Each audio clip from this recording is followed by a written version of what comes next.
ବାଚସ୍ପତି ମହାଶୟ राज्यर विभिन्न जिले में एवं सुधा 16 गोटी मेगा पाइप पानीय जल जोगाण प्रकल्प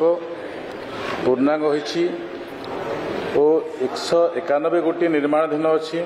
उक्त तथ्य सम्बलित जिलावारी तालिका एसहित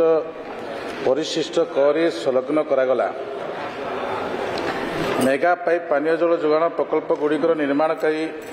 संस्था मानक होइथवा चुक्तिनामा अनुसार प्रकल्प गुड़िकर निर्माण अवधि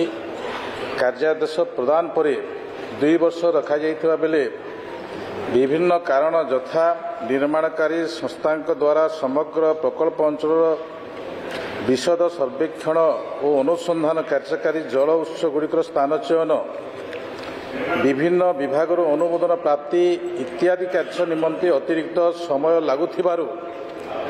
किछि क्षेत्र में प्रकल्प पूर्णांग करने प्रक्रिया विलंबित होइछि। निर्माणाधीन थिबा 191 गोटी मेगा पाइप जल जोगाण प्रकल्प गुड़िकर सांप्रतिक स्थिति और अग्रगति को अनुध्यान कर सेगुड़िक 3 गोटी पर्याय संपूर्ण करा जिबा पई पदक्षेप निया जाइछि। प्रथम पर्याय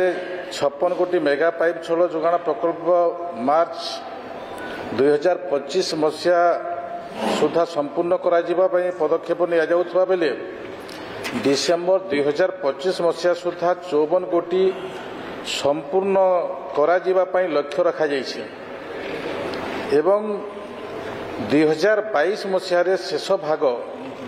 जो 22-23 मसीहा रे आरंभ होइथबा अवशिष्ट 81 गोटी मेगा पाइप जल जोगाण प्रकल्प को आमे 2026 मसीहा जून 2026 सुधा संपूर्ण करने विभाग लक्ष्य रखिछन्ति।